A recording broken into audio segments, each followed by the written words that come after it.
Like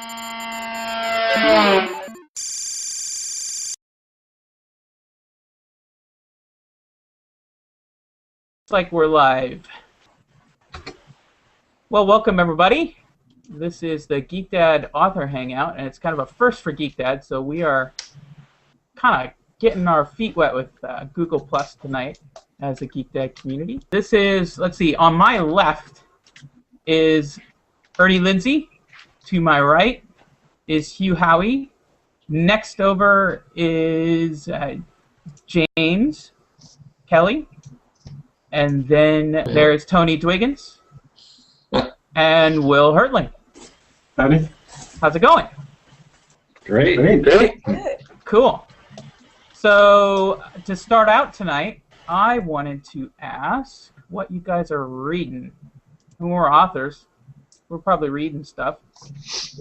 What are you guys going after right now? I just finished a book right before we came on air, actually. John Ronson's Lost at Sea. Are you familiar?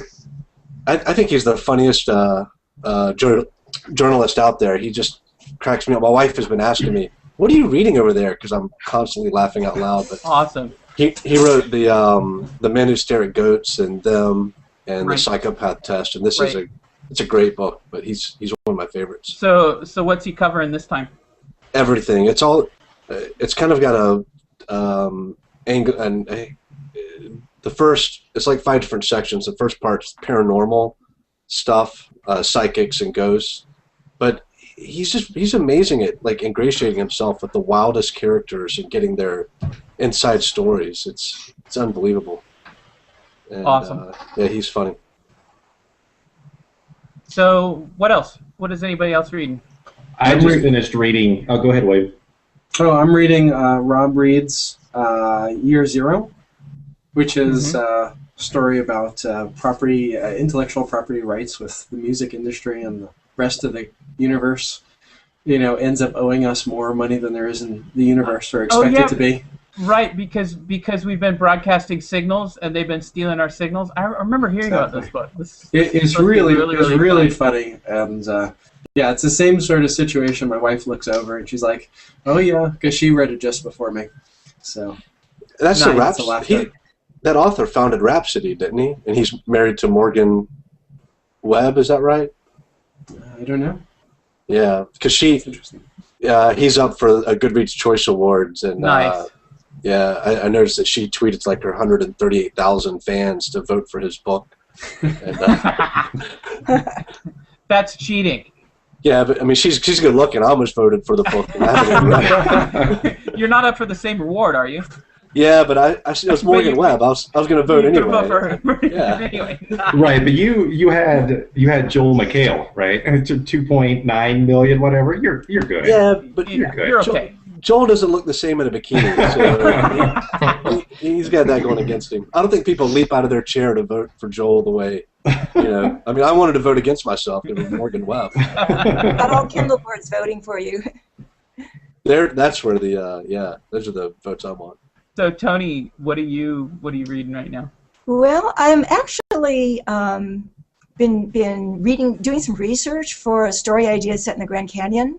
So I'm reading an old book that's quite timely. It's called Encounters with the Archdruid, and you have John McPhee, who's a nature writer, rafting down the Grand Canyon, and in his boat are David Brower, who founded the Sierra Club, and Floyd, who was the head of the Bureau of Reclamation at the time.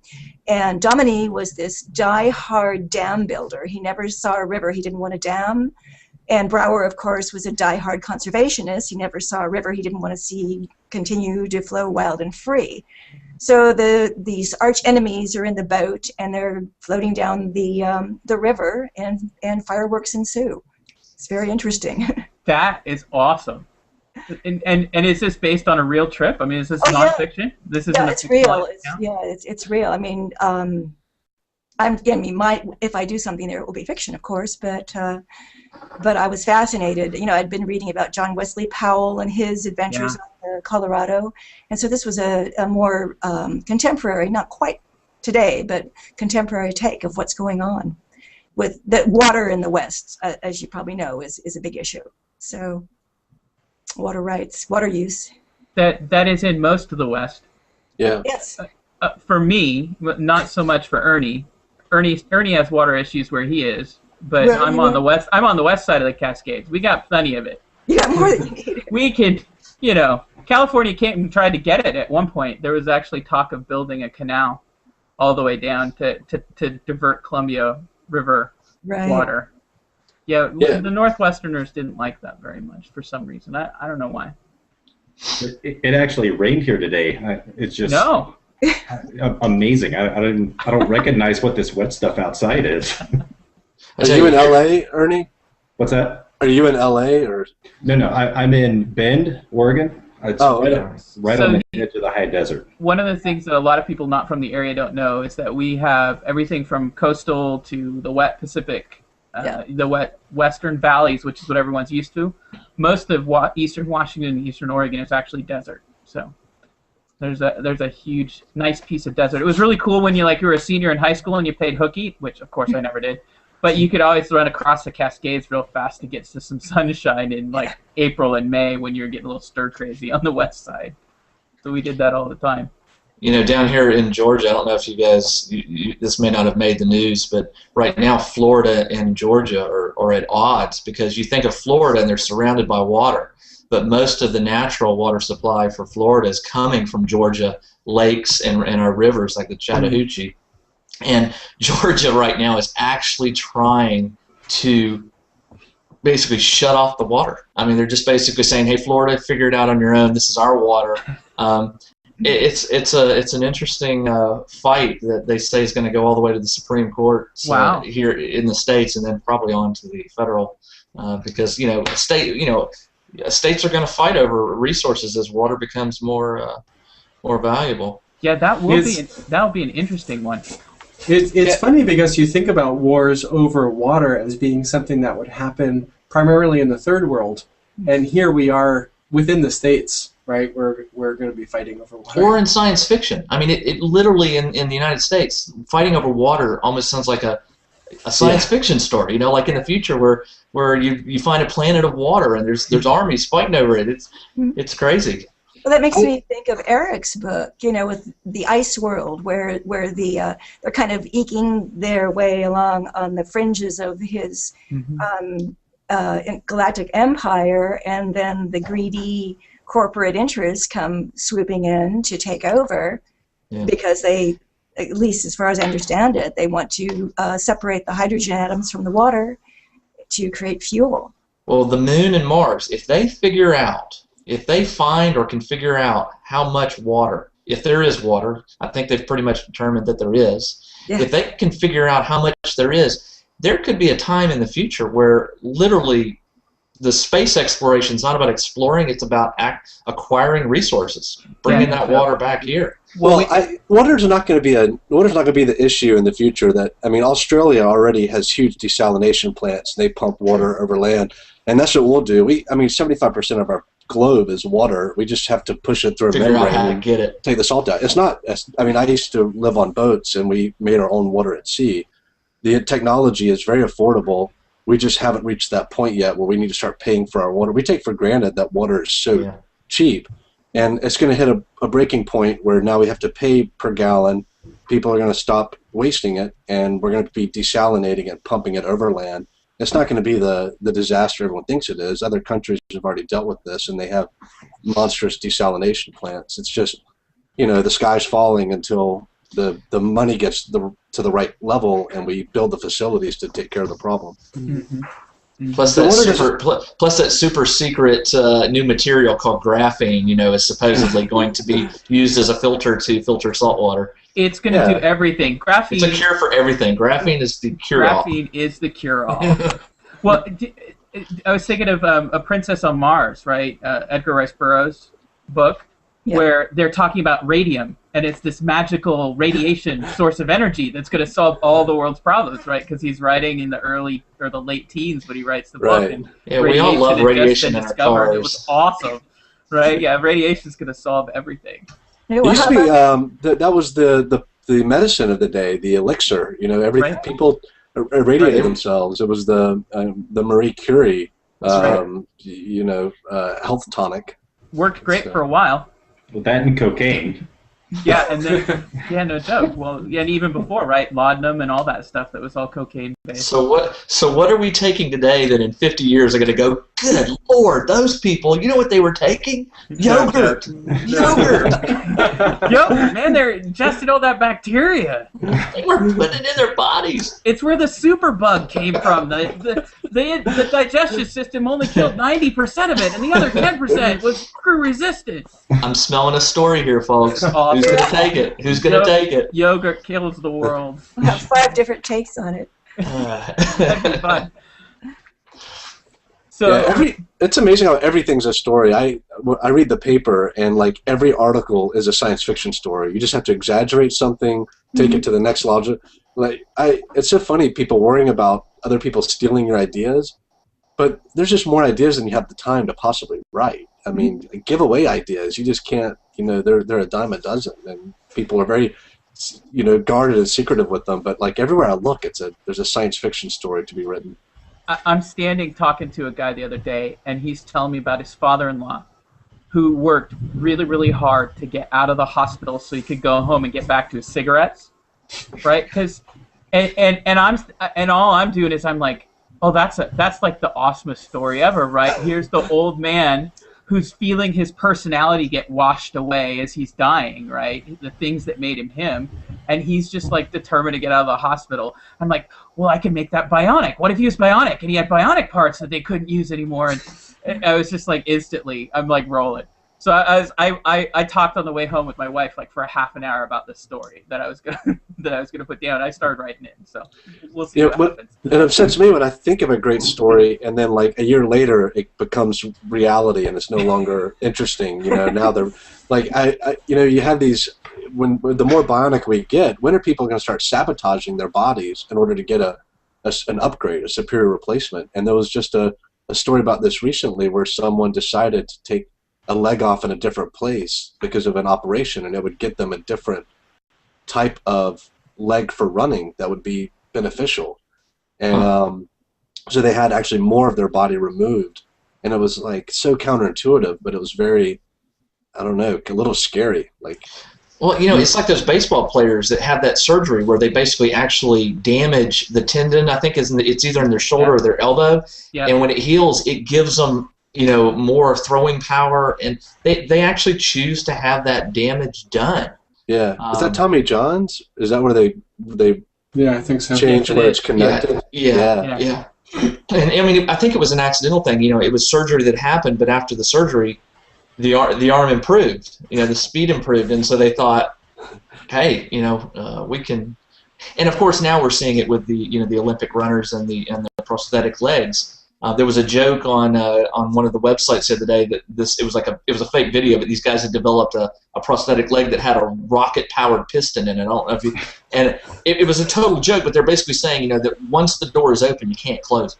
And so where are we going to see, in 4 years the Olympics are going to be back? What are we going to see on the track? Are these rocket-powered pistons? Well, they already came back, right, and took away the swimsuits, the full-leg swimsuits, because they were faster than skin, right? Yeah. They had less friction, so they were actually getting world record times in every meet kind of thing. And what's amazing is they came back without the suits and broke those records. It's just people said it'll be another 20 years before we break these. It was one more year. Yeah, the human growth hormones are just getting really, really good. There's 8 billion people to choose from now. So if everything's a story, I have to bother Ernie for half a second because he's got a story called Sarah's Game, and then he sent in his bio for this thing. His wife's name is Sarah. Spelled differently, though. I know, he took the H off, but I gotta ask how that happened. Because naming characters drives me nuts. Like for my Etna Rising, I went, okay, I want to do all like 1940s names because they're really easy to think of. And I'm not trying to come up with something crazy. So I just kind of like tried to stick with the 40s. That was the idea. But I would ask how your wife ended up on the front of a book. Earlier this summer I was having trouble getting any of my books to actually sell, and I took a look at what was actually working. And my wife and I were driving to work one day, and I said, I'm going to write a book with a strong female lead. I'm going to put a woman's face on the cover, and I'm going to call it Sarah's Game. And she said, hey, that's a good idea. So I started writing it, and I got about a third of the way through the book, and it felt really weird torturing this woman that had the same name as my wife. But weird in a good way, right? You haven't been married long. You have not been married long. Yeah, no. No, we've only been married a year and a half, so I dropped the H just so it would be some. Beating the H off her name. Yeah. And then you're going to be new parents, and you have like the kids disappear at the front of the book too. I'm like, what are you doing? I'm prepping myself for that scenario. Must be. He just misses his bachelor days. Yeah. How does a storyteller to respond to finding his wife is pregnant? We write a story about the kid getting kidnapped. It's awesome. Yeah, totally intentional. In 20 years, after you've been married 20 years, the next book will have Sarah as the bad guy. It'll be totally realistic, too. Yeah, she's going to be the supervillain in the next one, I'm sure. But she saves the day and the sales are good, so all's well that ends well. That's right. I had a similar problem where I had named a bunch of characters after people I knew and made their personalities somewhat similar, and then I had some characters that were just completely random. Well, one of those characters that was just a random character not based on anybody actually did share a name with somebody that I work with. And so here I was, everyone at work is reading this book, and they're like, wow, I can't believe what you did with Laurent. I mean, that was just terrible. And I'm like, oh, I forgot. I have a friend, Roger Porter, and in my first book, the husband and wife are Roger Gillian and Helena Porter, and he came back at me and was like, "What is this about us?" I'm like, well, maybe unconsciously, it wasn't intentional. It might happen. So yeah, I get that, right? I think he was reading the book a little bit differently. So has anyone had the experience where, because you've named a character after someone or you're modeling them on someone, that then you sort of find yourself painted into a corner where you're like, well, I really don't want to do this to this character because now I'm attached to them because they remind me of this other person?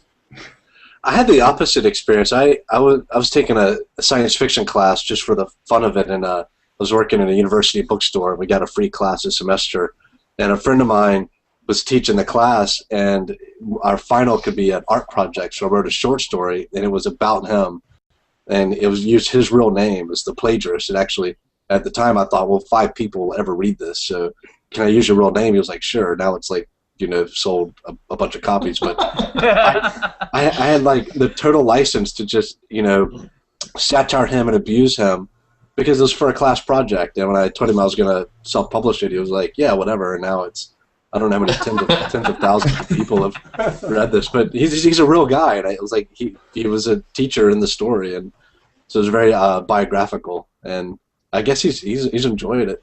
He stopped talking to me, but I think that's because he's so flattered he doesn't know what to say. Have any of you guys gone back to writing professors and said, "Hey, look at my book"? Now 20 years later, whatever. Yeah, I'm still friends with my English professor from college, the guy who got me out of physics and into English, and he's like no longer in the country, lives up in Canada now, but we're Facebook friends, and he follows all my writing. He's stupefied. He says it just goes to show that talent has no play in success.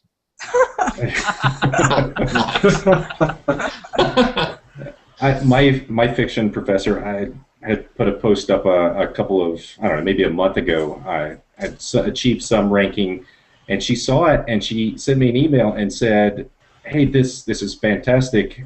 I saw this morning and then shared it with the same class that you had taken 15 years ago and said, I taught this guy, look where he is now. So it's possible." So it was, I got a little choked up. I was like, it's awesome. That is awesome. That's cool.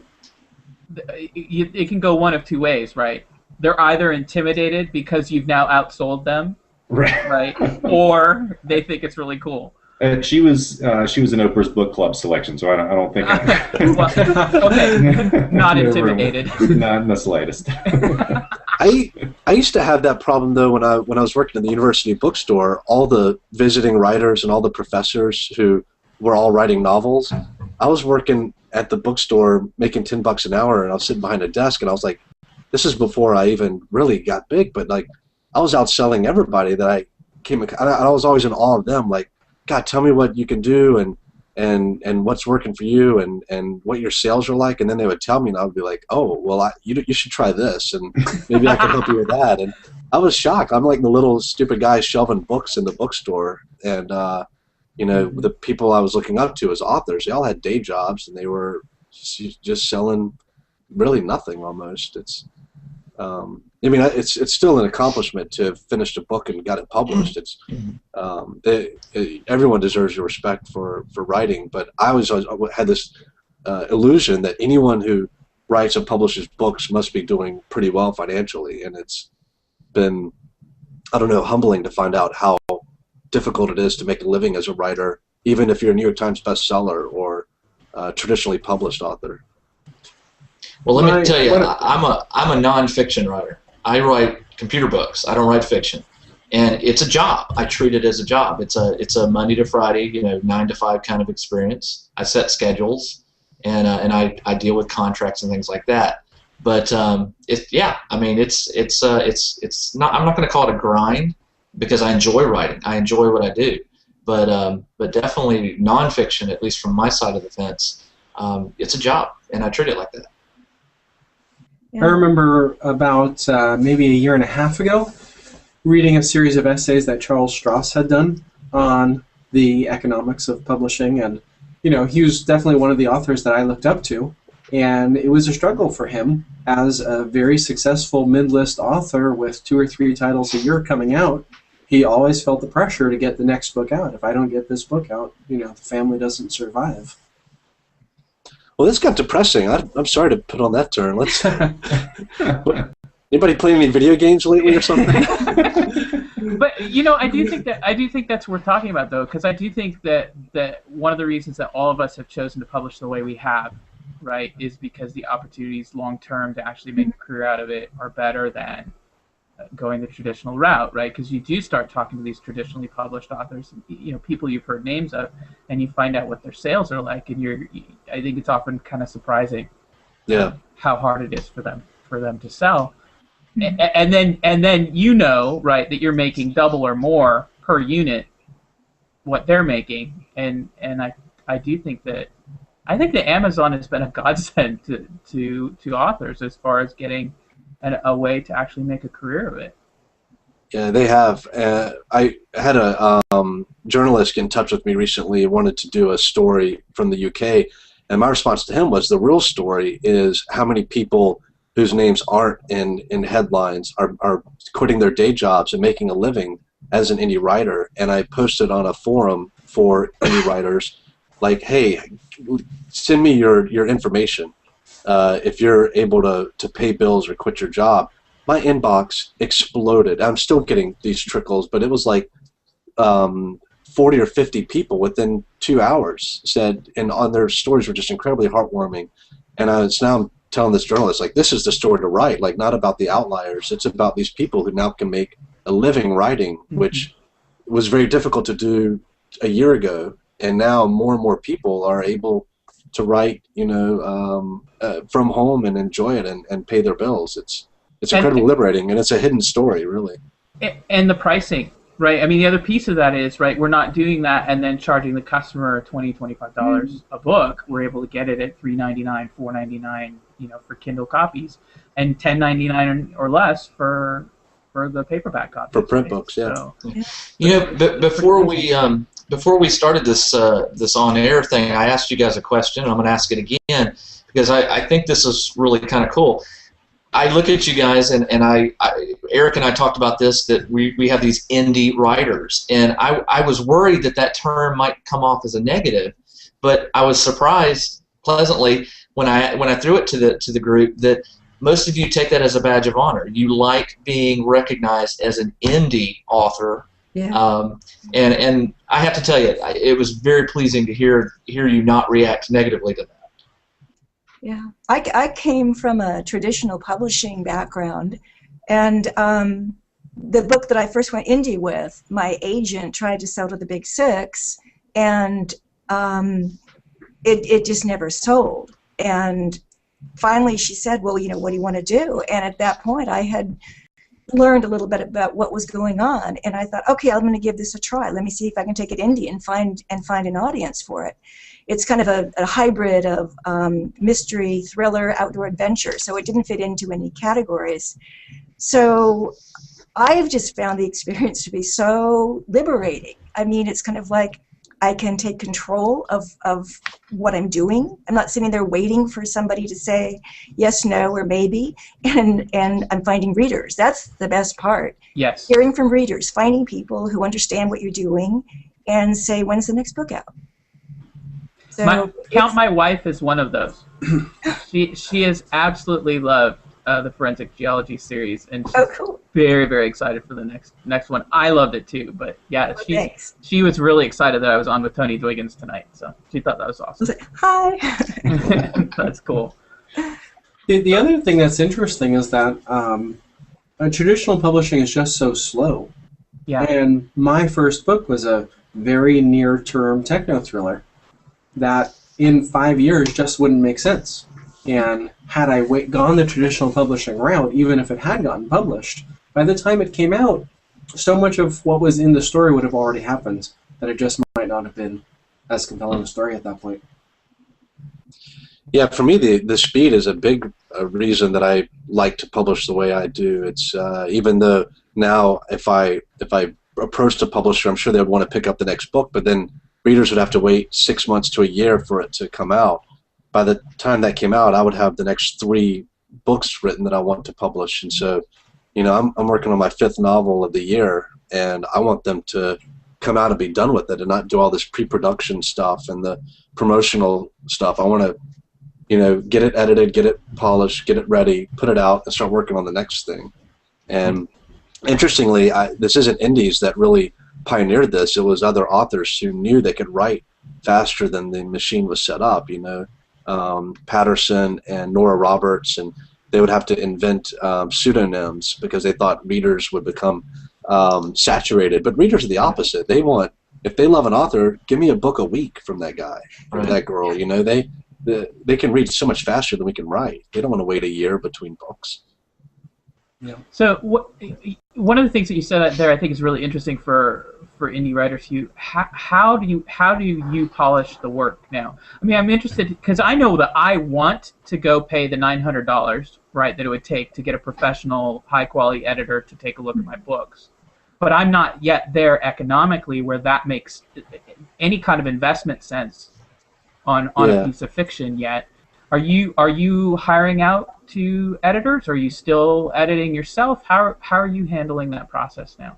I'm still doing it the same way I did, and you know, economically now I could, you know, hire the best editors out there to go through and work through the book with me. But I really like the process I established really early on because it allows me. I'm working with my wife and my mom and people that I know and trust, and it's kind of a social thing. It's something that I enjoy as a family. And I would hate to cut them out of the loop and do it differently. I don't want to change what's worked. Now, does it mean that there are more clumsy sentences and more errors than there would be if I paid a lot of money? Yeah, but it's, you know, part of being an indie. You know, my Random House editions have been gone through by numerous people in these big editorial processes that get what you expect from a Random House book.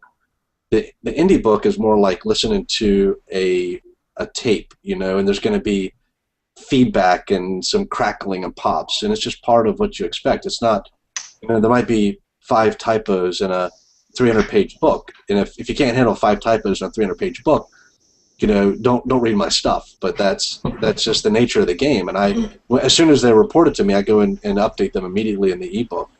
But I wouldn't want to give up the opportunity to work with my mom, you know, on making these books. Yeah, I think that's cool. It feels in a way like the indie movement is about going back to, at least or what I know, genre fiction, going back to the roots of genre fiction. You see people publishing a 50,000 word book because that's the right length for the book. As opposed to if you were going to go commercial, they'd say, oh, it's not 80,000, we can't publish it. Yeah. Now you have the freedom to do that. And if you go back and you read stuff written in the 50s and 60s, there's clumsy sentences. But, you know, we read them for the ideas and we fell in love with them, irrespective of how long they were or how polished they were. That's a great point. People read a 60,000 word work of mine and say it was so short, and you think like To Kill a Mockingbird and Fahrenheit 451 and all these books that we know, you know, a lot of Mark Twain stuff, they were all between 50 and 60,000 words. And you pointed out exactly, it became a print concern where we need to justify a certain thickness of a hardback so that it's $25.99, because every hardback that this publisher does is $25.99. So the story doesn't dictate the length; it's other cost analyses. And with print on demand, I have some books that are 50 pages thick, and they cost a few dollars. And ebooks have really added to that, because ebooks have no storage costs; they have no weight. So yeah, the publishing world's nervous, and justifiably. Rightfully so. Do you think they're nervous though? Because they're making record profits. I mean, they are. This is great for them. I don't want them to go away. I think they're doing great. But indies are going to really push them to improve their contracts, improve the royalty rates. And only good is going to come of this for readers, for writers, for publishers. It's going to be good for everybody.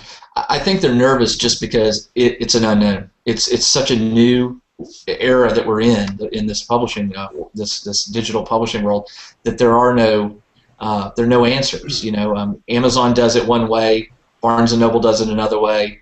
They all have this different thing, and it's like the old VHS versus beta. There's not this like standard that's been established for how you do ebooks, and maybe we don't want one. I don't know if that's the answer, to have a standard for how the digital world works, but. If we want one, I hate to say it, we want EPUB. Yeah. It's better than the Kindle Standard, right? And its ability to handle one of the things I've written about on GeekDad, right? To handle text or to handle video, that you could embed with text, to handle other kind of more internet-related things that you could do on an electronic device, on a tablet that you can't do on the Kindle yet. Though I've heard the hardware is getting there. But isn't the technical issue with EPUB that it's very difficult to add DRM to that? Because isn't that what publishers want? They want to know that this book, when it's purchased, can't be copied and given to your 10 friends with Kindles. And why do you think that is a concern with publishers? Because we so freely distribute our physical books. We read them and we hand them to someone else, or we sell them to a used bookstore. And as soon as I grew up loving used bookstores, and as soon as I started writing, used bookstores changed for me. I was like, well, there's a market where the publisher and the author aren't able to even track their sales, and that's the reason I still buy physical books, is because I read so many books and I give so many away and make donations to schools. I probably only buy 10% of my purchases in a year are digital. Everything else is still physical. If I had an option to give at least one ebook away to one person, I would love that option. And I've done the same thing starting a few months ago, as this start to hit home, as the number of ebooks I had was building up, but I couldn't lend them out. My wife wanted to read them. I mean, there are some mechanisms in place, but they're not universal in terms of sharing them and lending them. And I started buying print books, unless the ebooks were, let's say, less than half the price of the print book. Now I'm buying print books again. Now you guys are going to wreck all our sales. What are you doing? We're all the indie authors trying to sell ebooks. We're all talking about how we're buying print. What's this about? Well, look, if you're an indie author, you owe it to yourself to be in print. I think every ebook should be turned into a Create Space on-demand book. It's just so well integrated with Amazon. And if you do a signing or anything, it's great to have that physical book. It's zero cost. You can make a physical book with zero cost. So I think every indie author should take advantage of that.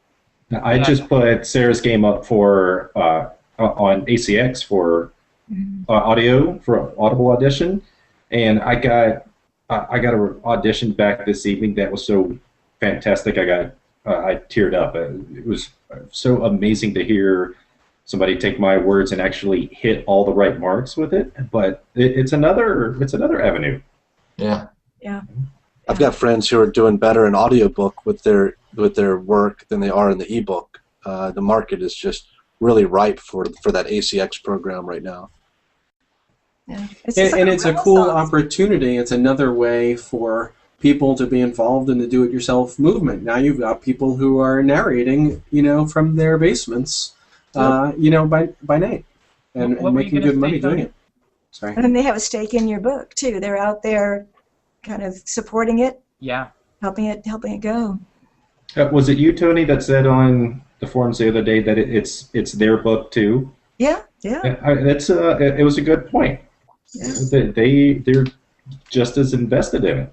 And they're bringing their own interpretation to your words, which is, they're actually contributing, doing more than just spitting out the words. They're bringing something to the story too. Yeah, absolutely. Yeah, it's great. So, what do you think this is going? Most of us all write future fiction. Let's write future fiction of publishing right here. What do you think? What do you think happens? Hugh's got his finger on the pulse. I actually. Oh, Hugh. A lot of mergers. I actually can't say because I know what the future is, but I'm kind of serious. I have non-disclosure agreements. But when does that come out? Because you've been saying that for what, 3 or 4 weeks now. I know something, but I can't tell you. Yeah. I just can't say yet. It's like last March. You could have given me warning that if I interviewed you 2 weeks later or so, we could have talked about Ridley Scott. But no, does he tell me about that? No, he just lets me throw it out there. It was painful, and I was having those conversations during the same time, and I couldn't talk about it. But this isn't something involving me. This is an industry thing that's going to happen in the very near future, and it's going to move self-publishing to the next level. It's going to be very exciting. Interesting. It's not Simon and Schusterdale, is it? No. No, but that's I think that's interesting what they're doing, and I don't. There's been a lot of negativity about seeing this as another Vanity Press, and it has that model. But Vanity Presses no longer work the way they used to. People now have the choice. Do you want to publish for free and go, 100% indie, or do you want to go get some help? How seriously do you take this book of yours? The guy, Tucker Max, who now has a deal with Simon & Schuster just to be his distributor. He formed his own imprint, and it has the outlay for all the dollars to print the books, get all the editing, cover art. He's his own publisher. So is he a Vanity publisher? No, he's a guy who knows what his market is, what his books are worth, and he's making 89 cents on the dollar on his book sales. Yeah. So just because he's the one outlaying all the cash up front doesn't mean necessarily that it's a Vanity. Now, people are always going to be taken advantage of. There's always going to be people out there charging too much for editorial services or cover art. You can't stop that kind of underbelly of human nature. But I think that Simon & Schuster thing is just a waking up to the reality that so many people have books in them. Everyone has a different idea how they want to get it out there, and they want to cater to everyone possible. Well, it's a step in the right direction, and they're no matter the negativity surrounding it, it's a step in the right direction, and at least they're acknowledging that this is happening. Yeah. That they're moving. A lot of writers are moving this way. So it's a start. Yeah. And different writers will need different means of getting their books out. Some want to do it yourself. Some need that support. Some need more of a structure. So I think for nonfiction writers especially, that's the kind of service that you need for a big nonfiction book that you want to put out yourself and try to turn it into a textbook and get it in libraries. We have one nonfiction writer on the panel here, but nonfiction is a completely different game. I mean, it is so much more difficult to make it as a nonfiction writer than a fiction writer, from what I understand. I feel like nonfiction books are easier to market, but that could just be luck so far. I think they or are. Skill. I mean, that's also been my experience. KDP, just the free giveaways. have actually supported my financial book to the point where, with a little bit of work marketing that you're going to give a free day if you have enough, good reviews of that book. I gave away a lot of books on Black Friday. My sales are 5 times what they were right now before Black Friday, just because I gave it away, and there were the right people out there said, hey, this book is free and it's ranked well. So on the nonfiction side, that seems to be working. It has not worked as well for me on the fiction side. I wanted to ask, one of the things I wrote about today, I don't know if you guys saw on Lit Reactor, I had a post come up today with mentioned Will Hertling and Hugh Howey and the differences in your guys' approach to book marketing. What do you guys think an author should do when they're putting out an ebook? I know, Hugh, your response usually is write another book, right? Don't market, just keep writing, and it will take off on its own sometime. Or not take off. Or not take off, right? And Will, you have a very kind of opposite approach. You have a very kind of organized plan that you follow, and that worked very successfully for you to get your book going. And the problem that I see with the just right approach is that if you're only selling 50 books, a year, and some self-published authors really only are selling, a book a week, then you're never going to, you'll sell another 50 with your second book, and then another 50 with your third book, and that's not really enough to build any kind of momentum. Now, if you're writing different kinds of books and they appeal to different people, then sure, you might have a new chance to reach a different audience. But if you're writing a bunch of books that are similar, unless you've got some kind of sales somewhere, I don't see that writing just another book will help. Yeah, I found the free program to be a real help, and it's counterintuitive. You give away all these books, and that increases your sales. Now, my 2 are in a series, so in that sense, I give away one, and then if they like it, then they can go on and buy the next one. But I haven't found anything that has worked as well to get visibility. And I have found that every time I do a free run, I get a sustained series of sales for a while, and then there's the infamous cliff that you dive off when the algorithms change again. But I don't want to hear about that cliff right now because it's going really well right now. Yeah, I'm looking at it. But I guess for me, I'm in a spot where I'm still trying to find readers. I guess I would call myself mid-list at this point, maybe. And yes, it's important to make money on your work, but there's this kind of push-pull. You want to get the readers, you want to get the visibility, and that's one way of doing it. It really is.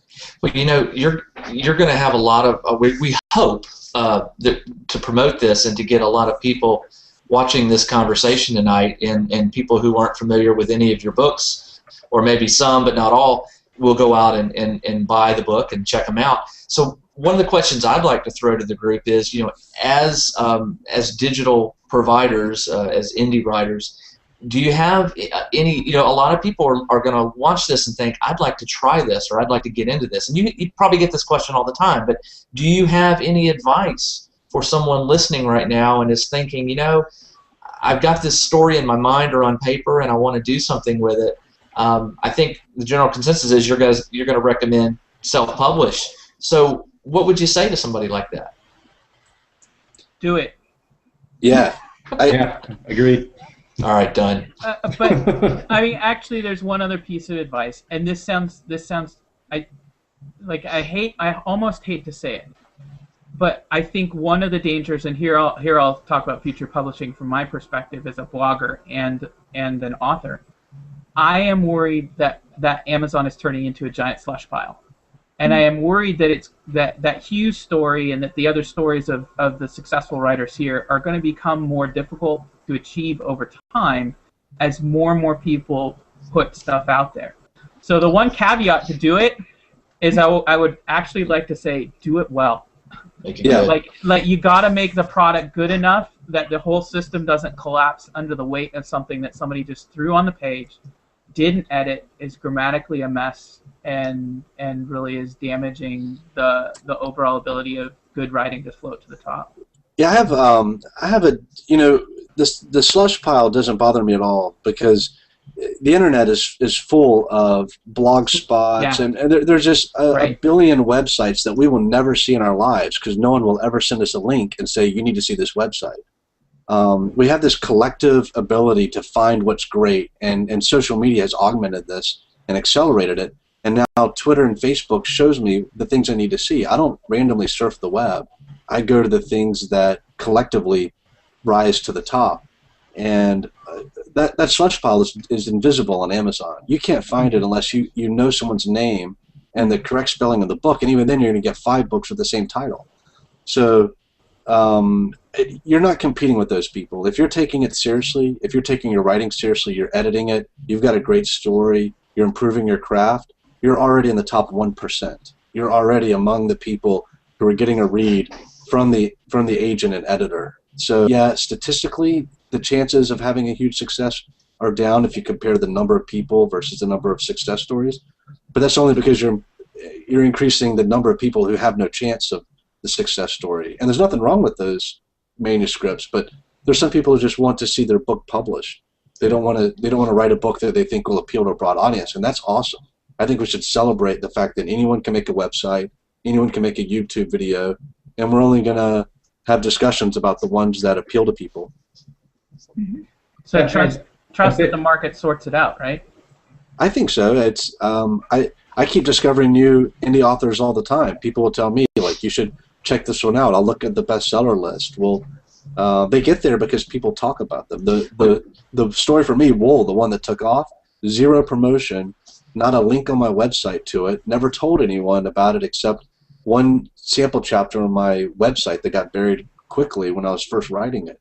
But it was one person telling 2 people, and those people telling 2 people, and you know, that can happen. So you're talking about the long tail, right? The long tail experience. The world is so big, and the internet's made it so accessible that you can find the niche group that wants to read what you're producing. No, well, the long tail is that you have such a wide audience that you know the cost of delivery, you know, it's a great book. Everyone should read The Long Tail because it explains how you can have something that has a very specific niche and reach all the people looking for that. I'm thinking more of the thing that because you have a wide blanket, once you're planting these seeds, and once you have a story, whether it's 50 Shades of Grey and it's all, you know, stuff that you don't think is going to be popular, once it's out there and has that many chances to sprout, the ability for it to become a runaway hit, which is not The Long Tail, but now it's the center of the bell curve. It's the Dan Brown kind of blockbuster success. Those books are happening now out of the indie market because of our ability to share the things that we find that we like. I mean, look at Gangnam Style, or how many hits that video has. Something becomes a cultural movement overnight now, and books are no different than a YouTube video or Justin Bieber playing his guitar on YouTube. Have you seen the Gangnam Style where they take out the music and they just leave in what should be the sound effects? No. Go look it up. It's the best awesome. Gangnam Style parody ever. Because you have like the fan blowing at people and that kind of stuff. It's just hilarious. It's awesome. Ernie, I interrupted you a minute ago, and I apologize. I want to I'm not even sure what we were talking about. Sorry. How do you market, Ernie? Well, you know what? Actually, that is what I was going to talk about. I did a free promo with Sarah's Game and gave away a ton of books that I just did not expect. I didn't expect that sheer number, but it was. I have no idea why Sarah's Game is selling. Honestly, I mean, it's kind of like Wool. Hugh just threw it up there and it took off. Same thing is happening with Sarah's Game. I did the free run, and then just on Black Friday, I did a promo with a site called BookBub. And powerful. BookBub they've got some juice. Yeah. Seriously, and they pushed me up to number 25 in the entire Kindle store. So that's those two. That's all I've done. There's two different avenues, but. And, you know, and they were short-lived. They were a couple of days apiece. and the rest of the time it's selling on its own, and I have no idea why. So, Well, it starts with a great cover. It's, yeah. And you probably read a great book, and you're being too humble to admit it. But that's the kind of thing that when I hear a book like that is doing well, and it's been 25, and people are promoting it, now I want to go check it out. Like, what is this Sarah's Game? And it's a very catchy title. It's stuck in my head. I'm going to go read a sample later, and that's how these things happen. It's not if it's bad, it's just going to sink down. Sarah's Game is not a bad book. Obviously, you've written a great story, and it's resonating with people, and that's going to happen. That's the beauty of this indie publishing, is anyone can write a story that has a chance to resonate with an audience. Yeah. I've gotten emails from all over the world, and I'm sure it's maybe a 1/100th of what Hugh gets on a weekly basis. But I've gotten emails from Spain and Australia and the UK, and it's just it's not even sinking in yet. Yeah, it's amazing. I love it. So it's a fantastic avenue, and I wouldn't have had this opportunity had I not gone down the self-publishing route, and it worked. Well, Erik, I think it was via an email. Erik sent out an email to the GeekDad group and said, "I'm going to be posting this review of this really cool book at the Avogadro." Avogadro. I can't even say the word. And I thought, and he wrote he described the premise of the book, and it sounded pretty cool because at the time I was doing something with a major online search engine company. That there were some similarities there, William. So I picked up a copy and I've begun reading it, and word of mouth with Erik, a quick blurb. Hey, check this book out. It's got an interesting premise, and he's got me reading the book. And of course, the best part is, as I'm investigating the book, I'm reading the description and finding out that it's part of a series. Boom! I mean, who doesn't want to get involved? If you love a book, you want to know that there's more to come. Mm-hmm. Same with Will. I mean, same with Wool. Erik, I've just started book 3. It's Hugh is a terrible, terrible author to his readers. I will say this. It's horrible. Book 1 and 2 are great. Book 3, I'm like, put your life on hold. My problem is I've got all of your books.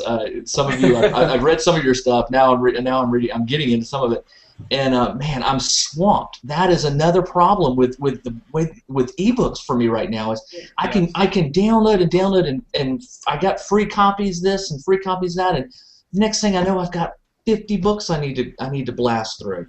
It's a good problem. It's even worse for Jim and I at GeekDad is I just found out about a website. I'm not even going to remember its name, but it's the e-galleys, where you get your galleys by ebook, and I've now had PR agents figure out how to, net galleys. I've had them figure out how to find me because they know that I kind of review the ebooks. Now they're sending me the stuff too, right? I got the same problem that poor Jonathan Liu has, where he's got feet high stacks of books on his table because they're starting to find me. You need to e-triage. It's true, right? You just have to make a decision that you're going to start plowing through it. And we at GeekDad, we get emails every day. Please read my book. Please consider my book. And we can't respond to them all. But what's great about our group, our community of 40 or 50 writers, is we communicate internally. We forward these emails and things to the entire group because it may not interest me, but Erik may love it. And Erik has sent me quite a few that I'm like, I'll take that. Thank you. I'm going to say something really dangerous here. Of the people on this tonight, 3 of them emailed me unsolicited, and that's how they got reviewed on GeekDad. You know who you are. I dropped Hugh's name. I have to admit. I know Hugh. I know Hugh. Hey, Erik, you're becoming the. I mean, you're gonna hate me for saying that. Yes, I am gonna hate you. But I'm gonna go ahead and say it. Within our group, you have become sort of like the person that we rely on to point us to the newest, latest, greatest indie stuff. And this goes back to the slush pile thing, right? That the job is curation, right? That it does take those of us out there who are reading indie books to, you know, especially with an indie author. I'll be honest, my GeekDad audience. You're not going to see me write a bad review of an indie author. I won't write it. It means you're not going to hear me talk about that book. That is my bad review, right? And if I don't like it, I'm not going to hurt them, right. but I'm not going to help them, and I'm going to help the books that I like. And that's damning enough, you know. Not right. mentioning it is the death knell of any story. It doesn't do. It's not like that book is in a bookstore and it's available. They need to warn people away from it. Like you shouldn't check out the latest from this famous author. You'll never hear about it. It's so buried. what good does it do to pile on? You know. Well, and for the would-be author, I think this is something to realize sometimes, which is that if you're not getting any buzz about your book, right, you're not going to ever hear the negative feedback. See, I don't want to hear this from you guys because I've tried twice now. All right, I'll take them down and I'll rewrite them. I don't know. No. But I mean, it's just something to be aware of, which is it's hard to get honest feedback. Yes. Right, because most people will prefer to say nothing. Yeah. And but that is saying something. Right. Mm-hmm. Yeah, I just wish that I could have helped Going Shogun sell more. Because if the other four of you have not read Ernie Lindsey's Going Shogun, it's a great book. And it's just not taken off as much as I would like to see it take off. So I'm still rooting for that. I love that book, man. It's probably it's an my awesome favorite book. Let me finish Sarah's game, and I will get to it. I promise. It's so funny. How do you do comic dystopia? Anyone else writing comic dystopia? Not that I know of. Duff. You just sold me on it. It's great. It's great. Douglas Adams my favorite thing I've ever written. There you are. I think it is. I think it's really quite good. Let me throw a question to you guys because we're getting kind of late here. The Hangout, this method for getting getting the word out about who you are, and we I think, Eric, don't we want to let them at least talk a little bit about what they're working on, sure. and Sure. But I just wanted to ask you, as a Geek Dad and Eric as a Geek Dad writer, we're hoping to develop this and get more writers to come and talk to us and just joke around with us. And I'm just curious what you think of this method of getting in touch with your viewers or your readers. Excuse me. I love it. I'm kind of selfish about this in that I'm enjoying this to connect with other writers, and I forget that we might be watched by people, but connecting with readers, which I'm sure we're doing as well, is cool. But you're gonna have this is gonna be very popular if you do this regularly. People are gonna be dying to get on here just to learn from each other and to have some camaraderie. So we're only going to be charging $250 a session, payable to this guy and that guy. You've got a place for writers to get together and talk about what we do and love, what's not to like. Absolutely. I mean, it's writing is a very solitary activity, so we need a chance to talk. Eric, make a note. We'll do an anniversary, maybe a 3 or 6 month anniversary if this takes off. We'll invite this group back and we'll do it again. Yeah, we should do it again. So, yeah, I think this has been awesome, and I'm looking forward to doing a lot more of these. So. Yeah, it's great to interact with other people instead of the people inside of my head. But they can be so entertaining. I am curious to know what you guys. I am curious to know what you guys are. And I say guys. I'm sorry, Toni. I say guys. I use guys a lot, but That works. I'd like to know what you all are working on currently. If you can. I'll go. I'll go because it's boring, and then we'll let the author speak last. I'm actually working on a book with a CPA friend of mine on how to be a really good HOA. I'm kidding. member. Sorry. I know, it's so true, right? But there's not a book out there. This goes to the long tail. There is not a book out there on how to be a great HOA board member, and they get themselves in trouble. They get sued by their associations. Sounds like a movie. They get really crazy stuff happens to those folks, and so I'm working on that while I'm writing the next piece of fiction. So that's the goal. Who's next? Ernie, I'll go to you. Okay. Right. Well, I just finished up a short story called Sledge that I submitted to the Kindle Singles program. It's kind of a fast-paced suspense thriller, but I love the main character in there so much that I'm going to try to. It's a female private investigator, and I'm going to try to keep using her to write a series, or at least have somebody stable that I can keep running with. Is that the one about the sledgehammer in the police department? Yeah. But Dan, you just told me you're not going to kill her off. That's no fun. No, she made it. I think. I mean, maybe we'll have to see. But It's a fast read. Yeah, so I'm writing something new with her. Hugh, tell me it's Wool 8. Come on, because we got to get to 9, right? We're all waiting to get to 9. It is, but I just completed NaNoWriMo today. I hit my 50,000 words, awesome. so all the pressure's off. I don't have to wake up tomorrow.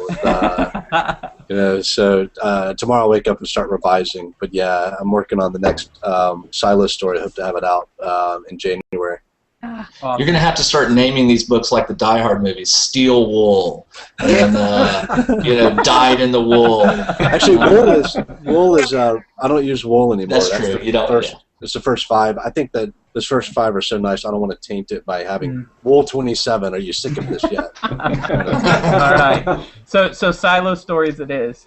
Yeah. Toni, what you're working on? Well, I probably have a high guts to brain ratio, but I'm doing 2 at once. Nice. I'm doing both there in my series. One's a novella, and then one is a full-length novel, and just continuing the adventures of the geologists, where they go out there and nail the guy with geology. And I'm probably, I don't know, 3/4 done with the novella and half done with the full length.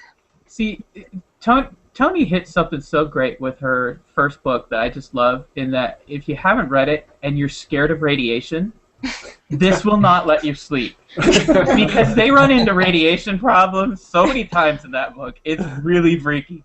Awesome. You know, one of the best emails I ever got was from someone who said, "I've been having nightmares since I read your book." Yes. That's what you want. Will, what are you working on? So my Joy is working on The Last Firewall, which is the 3rd book in my Singularity series, and it's kind of like Buffy the Vampire Slayer meets The Matrix. Awesome. Really awesome. Yeah. That's cool. That's a nice description Yep. for fans of both series. Exactly. Buffy meets Matrix. Either you like that idea or you don't, right? And then, as Erik knows, I'm also working on a Indian small press book marketing sort of how-to guide for how to do marketing. So. Cool. It's a great guide. Thank you. This was a blast. Thank you. Thank you very much. Yeah, thanks for having us. And thank you, we guys. will see you soon. We'll do this again. Right. All right. Great. Thanks.